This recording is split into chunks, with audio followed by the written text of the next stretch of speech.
Mesdames, Messieurs, bonjour et bienvenue à votre émission 100% Bénin.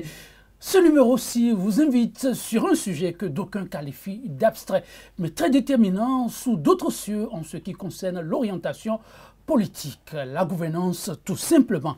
Faire la politique autrement, elle serait, cette phrase, l'une des expressions les plus usitées ces dernières années dans le contexte béninois en ce qui concerne la gestion de la cité. Hier, simple appel des membres de la société civile à l'endroit des acteurs politiques, elle s'invite désormais la fameuse expression au cœur de grands meetings politiques et des discours empreints de solennité et maniés paradoxalement par les acteurs politiques eux-mêmes. On citera au passage la nouvelle conscience du ministre Pascal Irénée Koupaki comme pour mieux caricaturer la donne.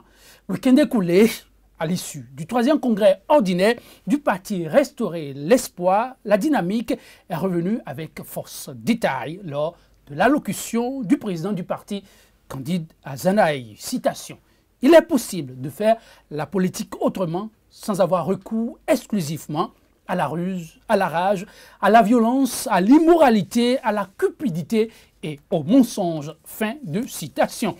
Un énième appel donc, somme toute. Mais pourquoi faudra-t-il au juste faire la politique autrement? À quoi rime cet appel incessant?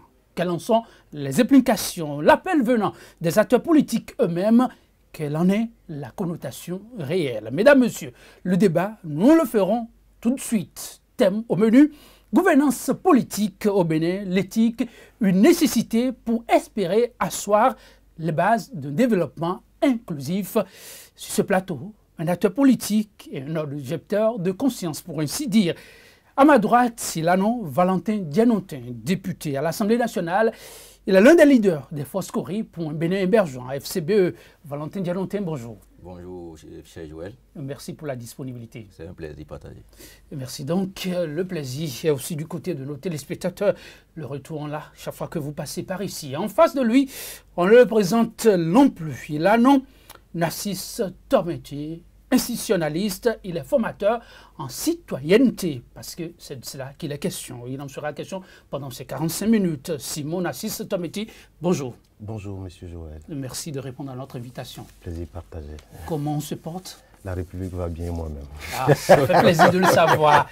Oui, elles sont de plus en plus nombreuses, les voix appelant à une certaine restauration des valeurs cardinales morales et citoyennes dans l'arène politique au Bénin. Le message porté hier par des leaders religieux et des responsables d'organisations de la société civile trouve dorénavant de répondants auprès d'acteurs politiques. Valentin Dianontin, vous êtes l'un de ceux-là, appelant à faire autrement la politique. S'achemine-t-on vers une renaissance ou juste une façon, comme on dit, d'emballer une fois encore le peuple qui a toujours besoin du neuf? Alors, merci, cher ami Joël.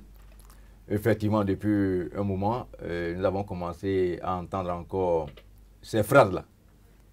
Mais il faudrait dire, comme l'a si très bien dit un grand homme, pour ne pas dire homme-dieu, c'est au fruit que l'on reconnaît l'arbre. Une chose est de faire de bonnes professions, mais c'est dans la pratique, c'est dans le quotidien que nous allons nous rendre à l'évidence que les gens veulent faire la politique autrement. Lorsque je l'entends, je me donne au moins 3 pistes de réflexion. Je me dis, oui, effectivement, les gens veulent changer dans leur mental, dans leur conscience et dans leur subconscience pour être véritablement au service du peuple. Mais ailleurs, j'ai entendu, certains ont explicité ceux qui mettent le contenu, faire la politique autrement, effectivement, c'est faire la politique avec ruse et rage. Auquel cas, ce n'est plus véritablement de la politique, parce qu'on ne serait plus au service de la cité. Et troisième piste que je voudrais bien emprunter, c'est que ceux-là veuillent véritablement faire la politique autrement en s'occupant de la gestion de la cité. Et il n'y a pas une bonne gestion de la cité lorsque l'on n'a pas souci du bien-être du peuple, du développement de la nation qu'on est appelé à diriger. Je voudrais m'en arrêter là et je suis heureux de me retrouver en face de mon aîné, M. Tormetier, le professeur Tormetier, que j'admire beaucoup, parce qu'il a eu à beaucoup parler de l'éthique. Je crois qu'il a même mis en route une école pour pouvoir parler de ces genres de choses. Et vous savez, ceci est d'autant plus important que moi, je suis un paysan. Vous êtes Un paysan. Moi, je suis un villageois. Ah bon. Voilà. Je suis un Africain, je suis un paysan. Et il y a des valeurs morales fondamentales sans lesquelles nous ne pouvons jamais sortir de l'ornière. Et Jamais, savez, vous dites? je vous dis qu'il y a des valeurs morales fondamentales propres à notre tradition, propres à nos réalités, sans lesquelles nous ne pouvons jamais sortir du sous-développement. Si nous continuons à singer, à faire croire ce que nous ne sommes pas, ou à paraître, nous allons toujours rester dans le sous-développement. Et sachez, chacun récoltera ce qu'il aura semé. On y reviendra plus amplement pour mieux comprendre le concept et l'attitude à adopter pour espérer le mieux-être collectif. Oui, je me retourne vers le professeur en citoyenneté. Cet appel incessant à refaire la politique, revoir les choses, à quoi cela rime-t-il d'après vous? Ça me renvoie à un ouvrage écrit par le père fondateur même de la théorie de la nouvelle conscience, qui est un conseiller des grands chefs d'État du monde et de l'Union européenne qu'on appelle Jérémy Rifkin, qui a intitulé son ouvrage « La nouvelle conscience pour un monde en crise ». La nouvelle conscience pour un monde en crise. Cet ouvrage m'a été offert par un colonel belge. Pourquoi? Notre pays va mal. Je vous disais tout à l'heure, le Bénin va mal, même très mal.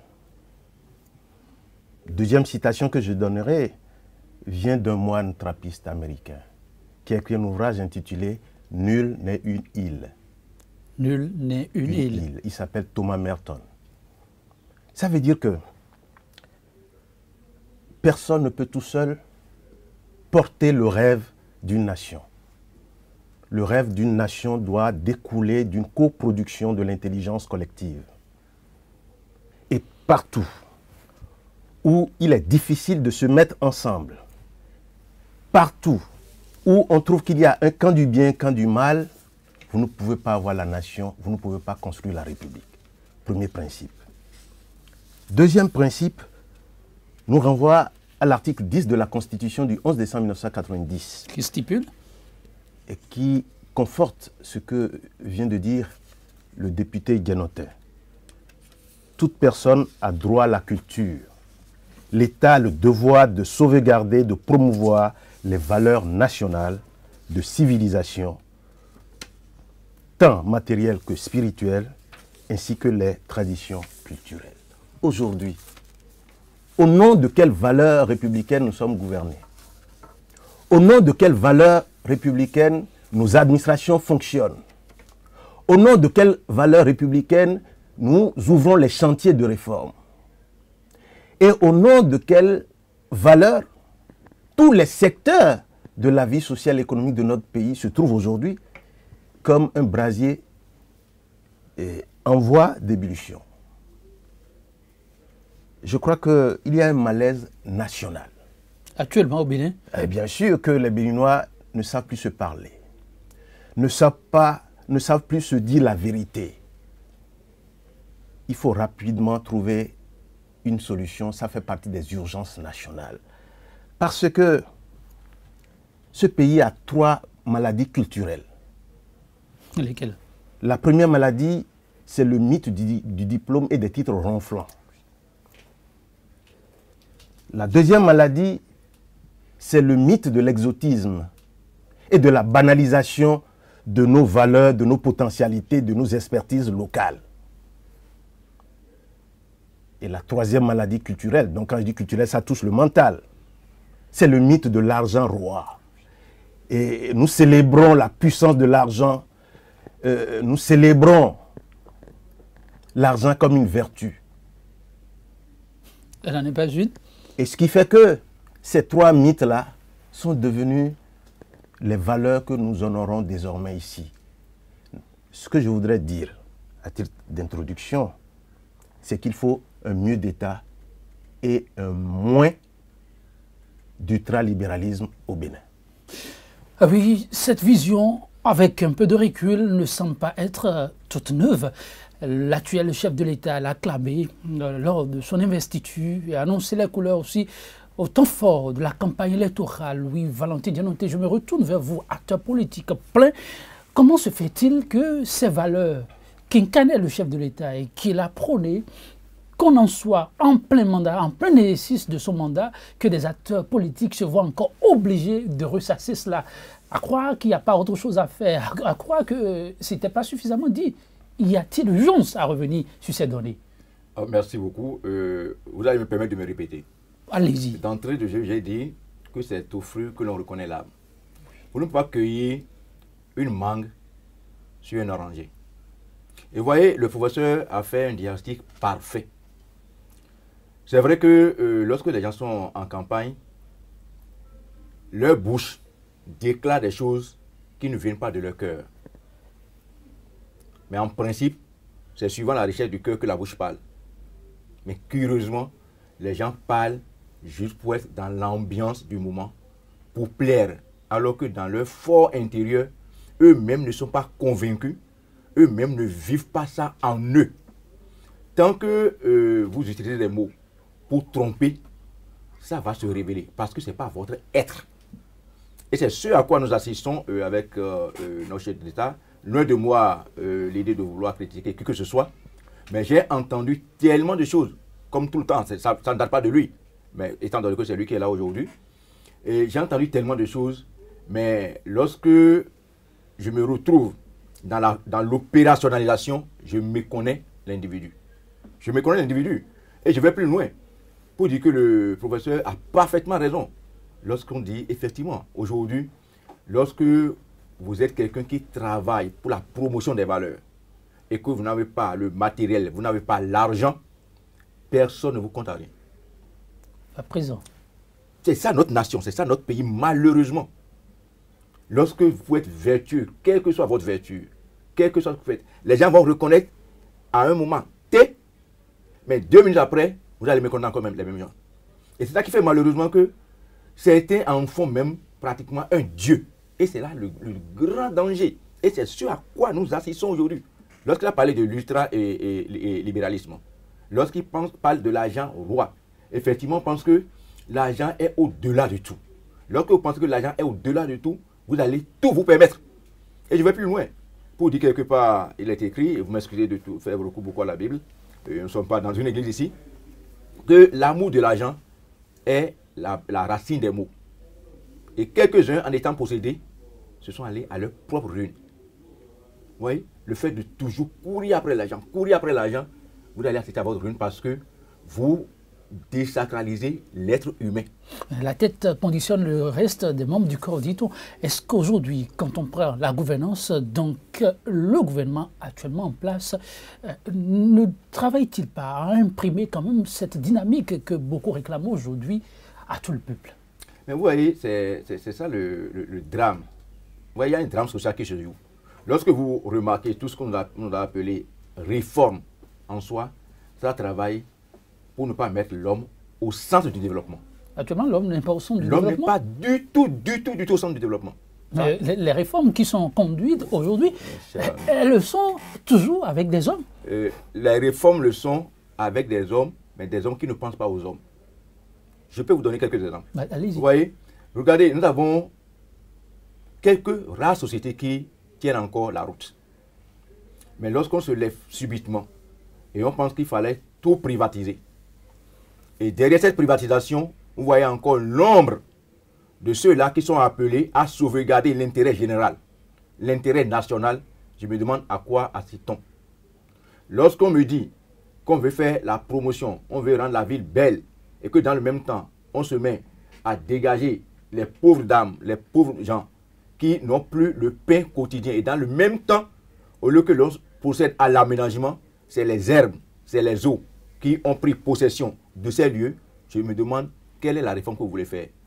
Je ne sais pas quelle réforme vous voulez faire en supprimant par exemple toutes les directions techniques du ministère de l'Agriculture. Il paraît que ça fait trop de surcoût à l'État. J'en viens, mon cher ami. Alors vous supprimez ces directions. Vous mettez tous ces jeunes-là au chômage. Vous avez créé des agences qui ne sont pas encore opérationnelles. Et vous n'avez pas l'appui pour les paysans sur le terrain. Je vous l'ai dit une fois et je le répète encore, vous aurez la famine très bientôt. Au Bénin? Au Bénin, vous aurez la famine. Parce qu'il n'a plus l'encadrement qu'il faut, par exemple, pour accompagner l'agriculture. Vous appelez ça réforme, et dans le même temps, les gens sont à la maison. Mais ces économies, dit-on, qu'on est en train de faire, on l'a investi pour faire quoi? Si ce n'est que pour que ça va finalement dans la poche encore des individus. Et c'est ça le drame. Donc vous voyez, vous avez tout un peuple qui pleure, qui crie, parce que les gens n'ont pas le minimum. Mais dans le même temps, vous avez des dirigeants qui se permettent tout, qui se permettent de rouler dans des voitures innommables dans un pays complètement en galère, dans la misère effroyable. Vous avez ces dirigeants qui se permettent d'être plus dehors que dans le pays. Ça, moi, je n'appelle pas ça réforme. Une réforme en principe, ça doit tenir compte, comme le professeur l'a dit tout à l'heure, de nos valeurs endogènes. Et je dis tout développement qui ne met place pas l'homme au centre, c'est un développement, bien une réforme qui est vouée à l'échec. Il n'a rien à faire. Nassis Tobeti, oui, le développement inclusif, c'est le vœu de tous et c'est l'engagement pris par les nouveaux dirigeants. Quand on prend du recul aujourd'hui, n'est-ce pas un mauvais procès qu'on fait aux dirigeants lorsqu'on dit qu'ils ne mettent pas l'homme au cœur des réformes qui se font, qu'on ne tient pas compte du plus pauvre dans la cité? Est-ce qu'on n'exagère pas? Vous savez, il y a deux prismes pour appréhender un système politique Oui, lesquels? ou un système de gouvernance. L'homme et le capital. C'était ça, oui. OK? Et je dirais la même chose que le député. Que le député? Parce que j'ai plutôt l'impression que nous avons maintenant au Bénin le primat du capital sur l'homme. Alors que le rôle d'un chef d'État, d'un président de la République et de son gouvernement, c'est de transformer l'homme en humain. C'est-à-dire enrichir l'homme en valeurs nobles. Et non enrichir la puissance de l'argent. Je dis un mot sur les privatisations. On ne doit pas faire les privatisations à huis clos. On doit faire les privatisations dans le sens d'une appropriation des entreprises publiques qu'on veut privatiser par les Béninois. Appropriation par les Béninois. Ça veut dire quoi?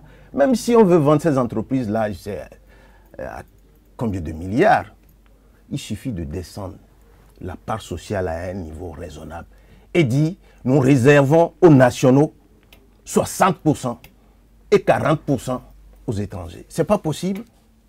C'est possible. Est-ce qu'on l'a fait? Non. Pourquoi on ne l'a pas fait? Non, je crois qu'il faut injecter une dose de transparence dans ce qu'on fait. Et puis, il y a un problème de fond. Partout, on nous parle de chantier de réforme. Mais vous ne pouvez pas piloter une réforme sans assez de dialogue dans chaque secteur avec les acteurs du secteur. Vous avez l'impression que les acteurs ne sont pas impliqués? J'ai cette impression et mes investigations m'ont révélé que nous faisons des réformes à pas forcer. On veut toujours imposer les réformes. Pourquoi? Le Bénin n'appartient à personne. Nous sommes tous fils de ce pays. Et les vrais souverains, c'est le peuple béninois, c'est dans la Constitution. La souveraineté de la République n'appartient pas au président de la République. Il faut mettre ça dans la tête de chaque Béninois. Nous sommes les porteurs de la couronne. Mais n'est-ce pas vrai aussi que quand on veut faire des réformes profondes et novatrices, on ne saurait associer tout le monde de peur de ne pas aller vite? C'est pas associer tout le monde le débat. Dans chaque secteur, vous avez des gens capables de discuter avec vous des problématiques de réforme du secteur. Et puis, ce qui nuit à toutes les réformes qu'on est en train de mettre en place. Moi, j'ai un parcours de réformateur. Hein. J'ai été pendant 2 ans dans la réforme du secteur de la sécurité. Et la réforme de l'administration territoriale au Bénin, je suis dedans. Et je fais le même exercice ailleurs. Donc, je ne suis pas un néophyte de la réforme. Mais quand vous voulez mettre en place une réforme, vous partez d'un diagnostic du secteur, sans complaisance. Et vous allez détecter les incomplétudes, les imperfections, les insatisfactions, etc. Et vous mettez en place ce qu'on appelle les plans de réforme. Et ces plans de réforme demandent des porteurs de réforme, des porteurs sains, c'est-à-dire des gens qui, sur le plan moral et de l'éthique, sont capables de se rendre respectables vis-à-vis des autres. Parce qu'un réformateur qui parle aux autres, on dit, mais qui est celui-là? On connaît son histoire, non? On connaît son passé, non? Ça ne passe plus. Deuxième élément important, une réforme doit reposer sur une pédagogie de la réforme, un pas de temps. C'est-à-dire ce qu'on peut faire en 10 ans, 15 ans, vous voulez faire ça en 4 ans, ça ne passe pas. Parce que l'appropriation demande assez de communication, assez de formation, assez de sensibilisation pour lever les goulots d'étranglement. Et enfin, il nous faut des pédagogues de réforme. Et le point faible du régime actuel, c'est que je n'ai pas l'impression qu'il y a des gens qui savent faire la pédagogie des réformes. C'est-à-dire que, moi, je suis respectueux du programme d'action du gouvernement. Hein. Tout y est. Mais tout y est pour 15 à 20 ans. Ce n'est pas un programme quinquennal. Il faut qu'on arrête de donner l'impression. Vous voulez asphalter, par exemple, toute la ville de Cotonou avec. Vous allez trouver l'argent où pour faire ça dans 5 ans. C'est de l'utopie. Faire la même chose pour Porto-Novo, Abomey-Calavi, etc. Moi, je suis un géographe de l'aménagement. Mais il faut qu'on commence par se dire la vérité.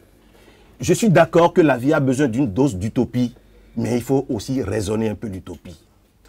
Et du fait que le chef de l'État a un programme hyper ambitieux, personne n'a le droit de lui dire « mais attention, c'est très beau ». On n'a jamais empêché les gens de parler. Enfin. Mais parler ne suffit pas. Est-ce qu'on s'écoute? On en est là. On ne s'écoute pas. On ne s'écoute pas.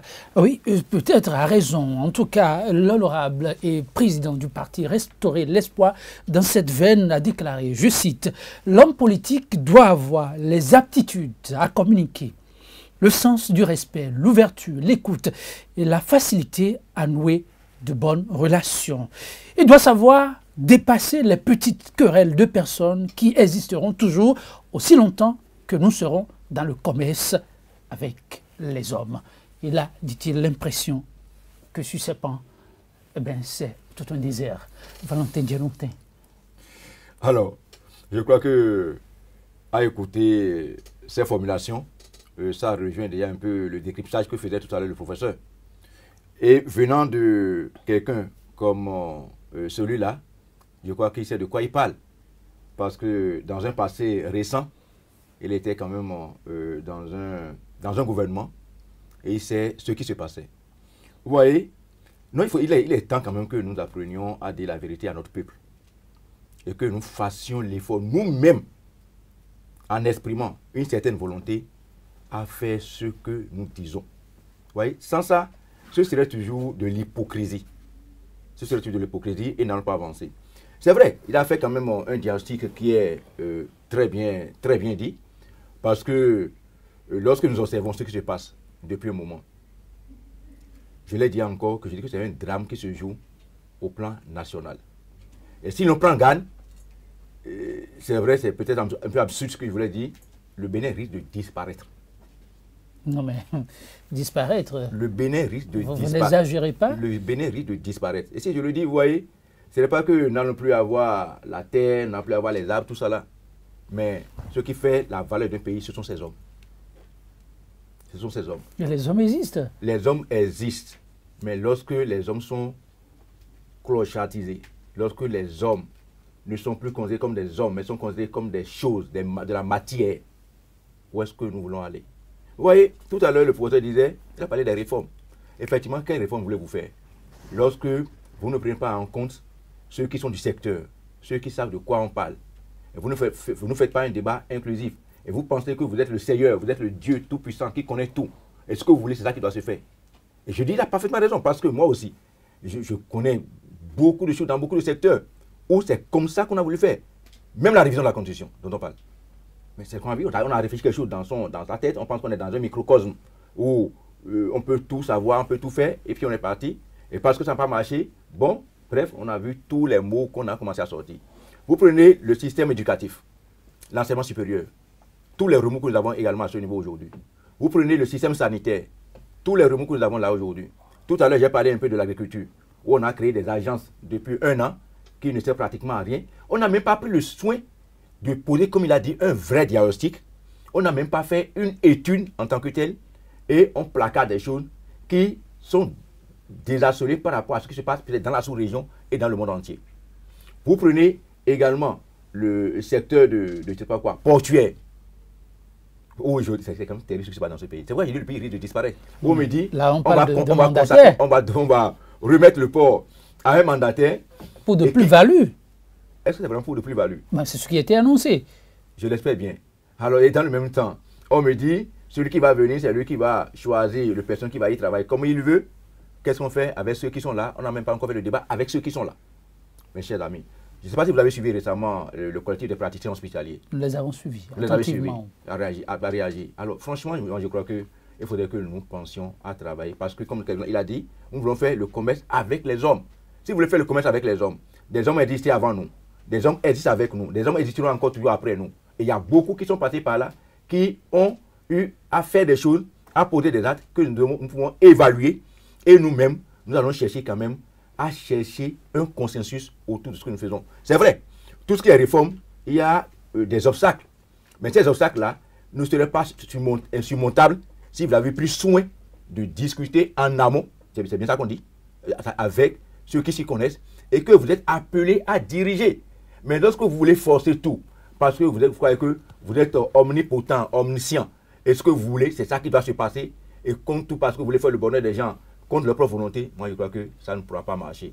Et vous voyez comme là, les grands penseurs l'ont dit, lorsque vous avez toujours un obstacle devant vous, on finit toujours par le dégager pour pouvoir passer. J'espère qu'on n'en arrivera pas là, mais M. Tambeti, quand on suit ce qui se joue actuellement, des questions continuent quand même de tarauder un certain nombre d'esprits. Parce que le chef de l'État est un homme, en tout cas dans son milieu, qui a fait ses preuves, a montré aussi de la volonté d'aller de l'avant, mais mieux, très entouré. On a de grands noms au sein de ce gouvernement. Il y a l'honorable Dianontin, homme politique, qui parle de clochardisation. Est-ce qu'on en est à ce niveau?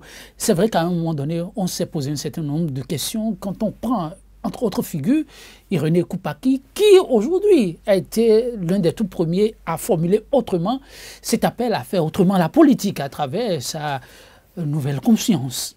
Que se passe-t-il en définitive? Est-ce le chef ou les maillons mis en place qui ont plombé les initiatives heureuses? Pour vous parler franchement, il sera très difficile de faire autrement la politique durant ce quinquennat. Difficile, on a encore du temps. 3 ans pour ne pas dire 4. Je dis, il sera très difficile. Mais je peux me tromper. Ce qui fait un chef d'État, ce n'est pas le pouvoir formel qu'on met dans ses mains. C'est d'abord son profil psychologique. Qui est-il? En dehors du pouvoir, qui est-il? Sur le plan psychique. Est-ce qu'il aime dominer? Est-ce que c'est un homme empathique, c'est-à-dire, est-ce qu'il cultive l'ouverture envers les autres? Est-ce qu'il estime que les autres peuvent lui apporter quelque chose pour améliorer son intelligence? Et ça, c'est des questions que nous ne nous posons pas lorsque nous allons dans les urnes pour choisir nos candidats à la haute fonction. Ça, c'est un premier aspect. Ok, le président de la République s'est entouré de quelques hommes d'expérience. Mais vous savez, la chaîne décisionnelle de l'État est d'une complexité telle. Si vous avez un chef d'État qui a une conception hyper concentrationnaire du pouvoir d'État, vous pouvez être le plus futé, ayant passé 30 ans à la Banque mondiale, à la FMI, au PNUD, tout ce que vous voulez. Vous ne pouvez pas tenir le coup devant cette personne. Si vous êtes attaché à votre dignité, après un certain nombre d'expériences, vous vous retirez simplement. Mais le problème du Bénin, c'est quoi? Dans ce que M. Azanaï a dit, j'ai entendu restaurer l'espoir. C'est même le nom de son parti, n'est-ce pas? Oui. Mais pour restaurer l'espoir, il faut déjà restaurer l'audace. Sans audace, il n'y a pas espoir. Parce que c'est l'audace qui nous permet de déplacer les limites de nos erreurs pour pouvoir dire, ah, je dois les corriger. Mais puisque nous nous réunissons ici aujourd'hui autour d'une thématique phare, quelle éthique? Mais c'est quoi l'éthique? En grec, c'est ethos. Et quand on dit ethos, ça veut dire tout ne t'est pas permis, tout ne t'est pas restreint, tout ne t'est pas interdit. Et que même dans les meilleures lois, on peut avoir des cas d'omission et on doit chercher à les corriger par des préconisations, d'où la notion chez les juristes qu'on appelle la jurisprudence, c'est omission plus préconisation. Mais chacun d'entre nous, quelle que soit la position que nous occupons dans la chaîne décisionnelle de l'État, nous devions maintenant retourner à l'éthique. Et l'éthique, c'est que, qu'on soit chef d'État, qu'on soit ministre, qu'on soit député, maire, président d'institution, ou DG de société ou dans l'administration, chacun maintenant doit intégrer désormais qu'il est juste là pour canaliser les dynamiques de développement de ce pays et non se substituer au peuple béninois pour lui dicter ce qu'il veut. est-ce que vous pouvez deviner ce que moi je veux pour mon pays? Si je ne vous en parle pas, comment vous allez savoir? Mais depuis, on parle de réforme, réforme, réforme. Mais il y a plein de Béninois très qualifiés dans ce pays. Qui les a rencontrés? Dans certains secteurs même, dans le secteur de l'agriculture, puisque j'ai fait quelques passages dans ce secteur. Mais après un an, des leaders paysans m'ont dit, mais Tometi, parce qu'ils ont cru que je suis dans le système actuel, je dis, je suis dans la périphérie du système. Je ne suis pas dans le système. Parce que le système, pour moi, c'est mon pays. Mais vous savez que ces leaders paysans n'ont pas été approchés. Qu'on leur demande ce qu'ils pensent de la situation vécue jusque-là, dans le secteur de l'agriculture, et quelles sont leurs préconisations pour redresser le secteur agricole. Non.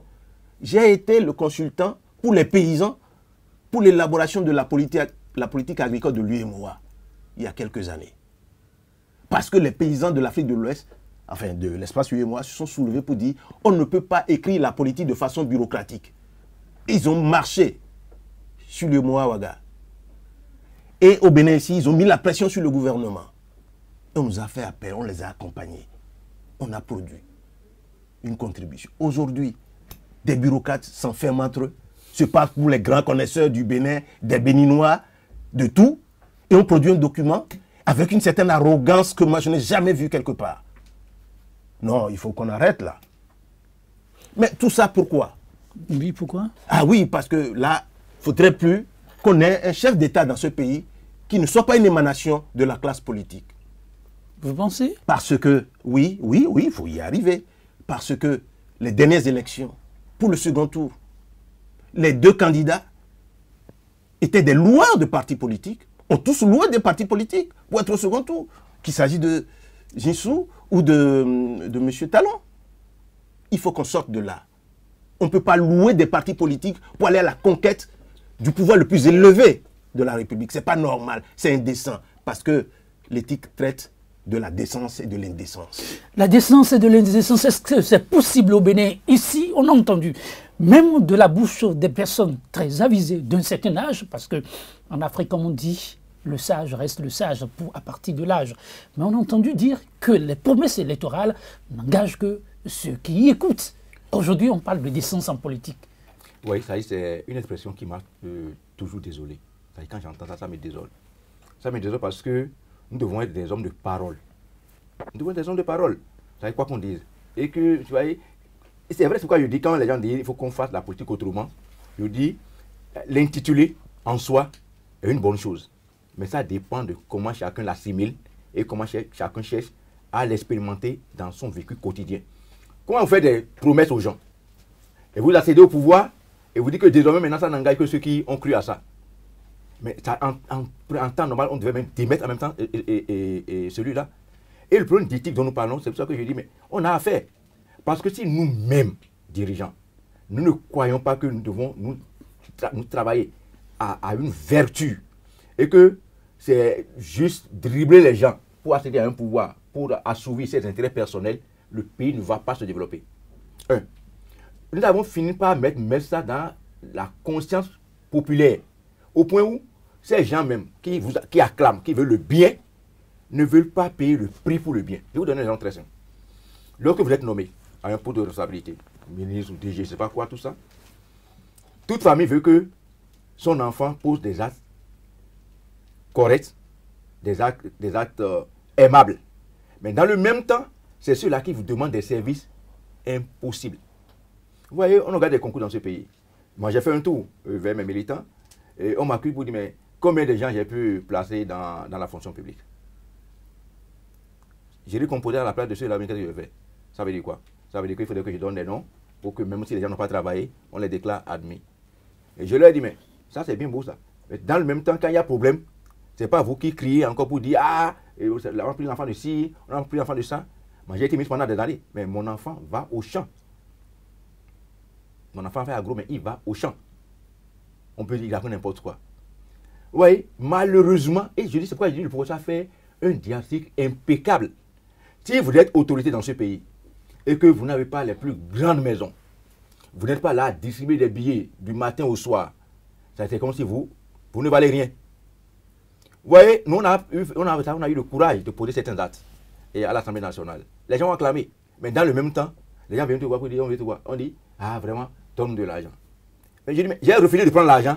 Où est-ce que je vais trouver l'argent à vous donner? Pas plus tard que hier, j'ai reçu des gens qui ont dit, franchement, il y a un problème de réglage, c'est-à-dire de formatage moral, psychique, spirituel, à faire vraiment, sans quoi notre développement ne peut avoir lieu. Mais si dans le même temps, nous qui sommes appelés à conduire les autres, et le professeur l'a dit tout à l'heure, il faudrait que nous-mêmes qui sommes appelés à conduire, nous soyons, je ne veux pas dire irréprochables, mais qu'on fasse un effort d'être comme, pour que les gens, nous puissions inspirer confiance aux autres. Mais si déjà, on voit que tous les actes que nous posons ne sont que des épines, des ronces, et que nous voulons donner des... C'est vrai, vous allez me dire que c'est la rose, c'est entouré de ronces, tout ça là. Et peut-être que je n'ai pas bien choisi l'exemple. Mais ce que je voudrais dire, c'est qu'il faudrait que le fruit que nous voulons donner, nous puissions planter l'arbre qui pourrait donner ce fruit-là. Alors, professeur Tameti, dans votre démarche de formateur à la citoyenneté, quand vous observez le parcours de la nation béninoise, aujourd'hui les aspirations du peuple par rapport aux dirigeants, bientôt encore il sera question pour ce peuple de choisir ceux qui vont porter sa voix à l'Assemblée nationale. Pensez-vous qu'on pourra y arriver? Cet appel à l'éthique?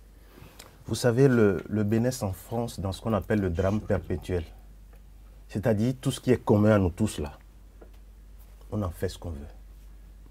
C'est-à-dire on a tellement vassalisé, banalisé le pouvoir, ce qui fait la puissance publique, la puissance de l'État, hein, le pouvoir, hein, la noblesse de l'État, que ça ne dit plus grand-chose, ça ne résonne plus en nous.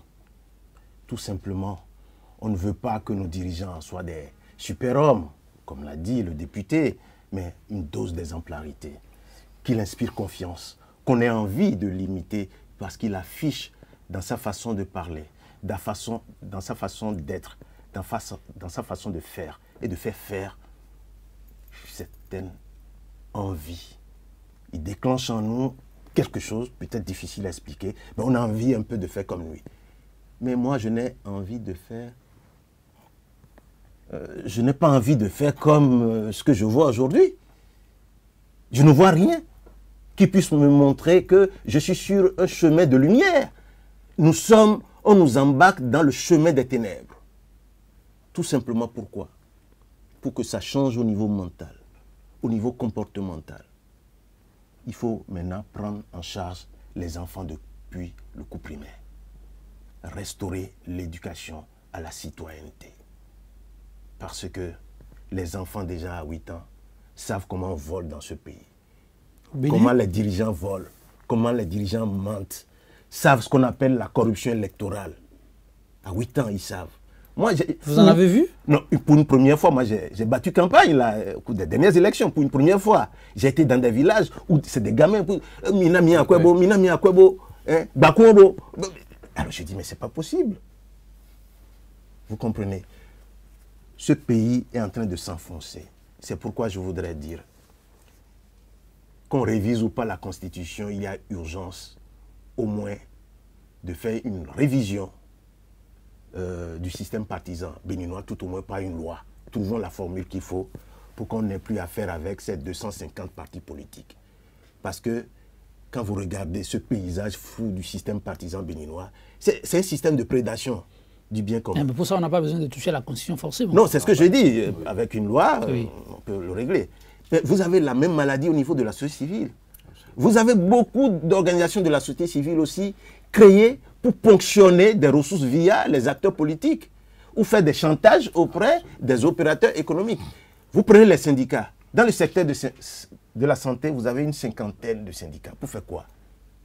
Vous prenez l'éducation, plus de 100 syndicats. Pour faire quoi? Non, vous avancez des chiffres ou c'est des données réelles? Non, c'est des chiffres réels. Donc, urgence aujourd'hui, là, hein, je ne parle pas de la conférence de type 1990. Nous devrions nous retrouver autour de la table. Les Béninois doivent se parler entre eux. Parce que l'heure est grave. Là où on va, là, ce pays va s'écrouler comme un château de cartes. Mieux vaut... J'espère que vous n'exagérez pas. Non, je n'exagère pas. Je suis un homme habitué au pays en conflit, je vous dis. Le Bénin en conflit, il paraît que c'est l'un des pays les plus stables. Oh, laisse tomber. L'absence de guerre ne veut pas dire qu'un pays est en paix. Hein? C'est-à-dire que, regardez tous les secteurs, ça bouge. Tout le monde est mécontent. Non, il faut qu'on se retrouve maintenant pour se parler franchement.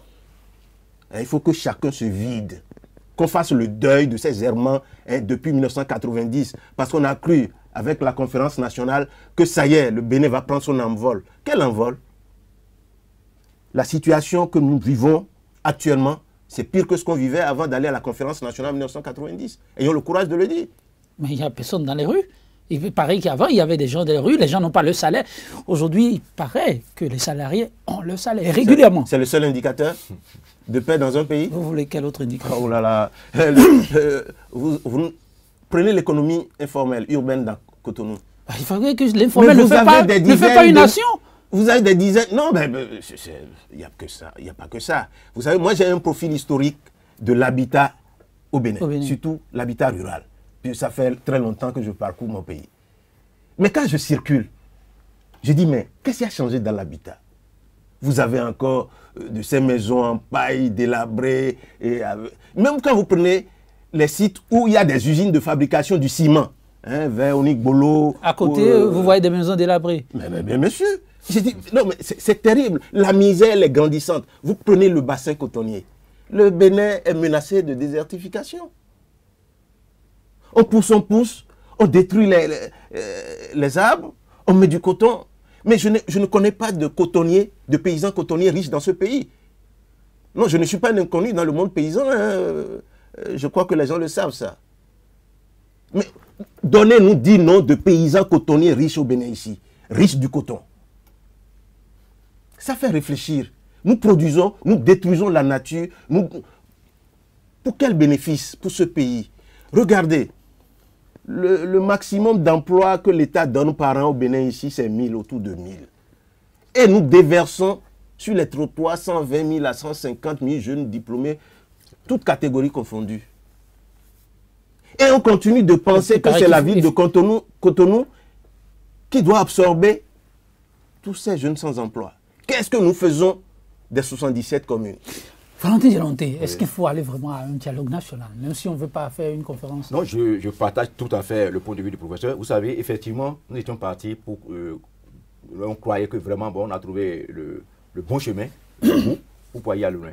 Mais chemin faisant, c'est que nous avons perdu encore tous les repères qu'on s'était donnés au départ.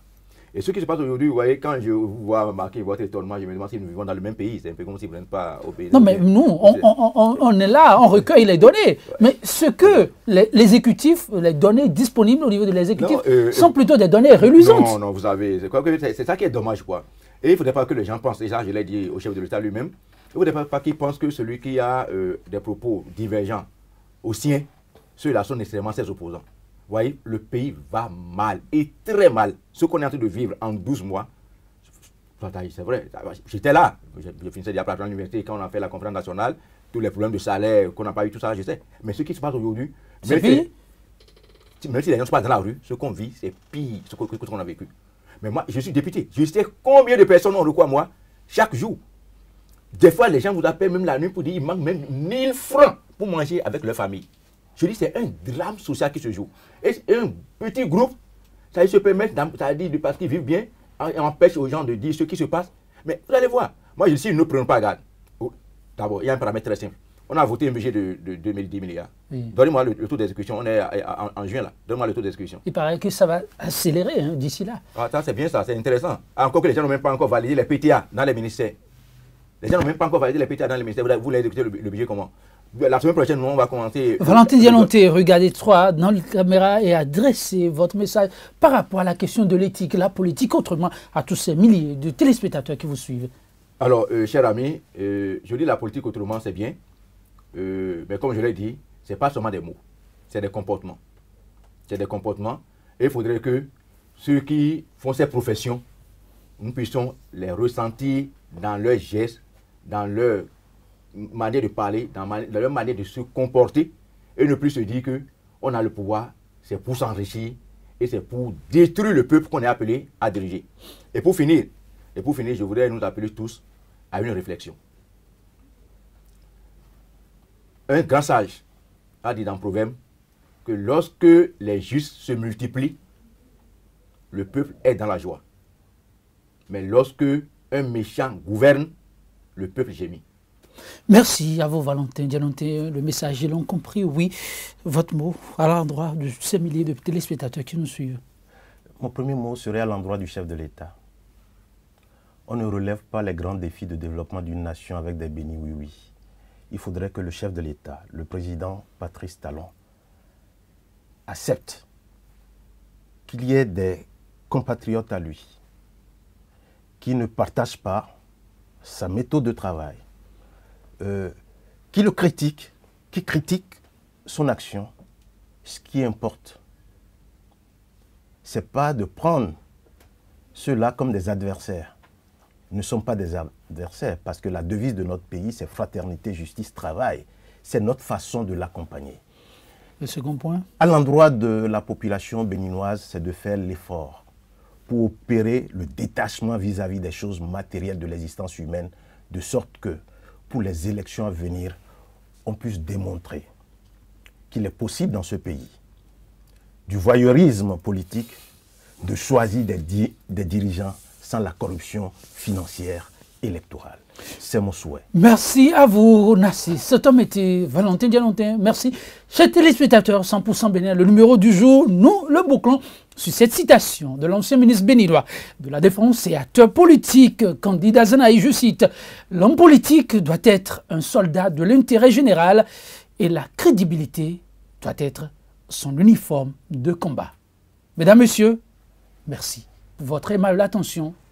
À demain pour un autre plateau de 100% Bénin.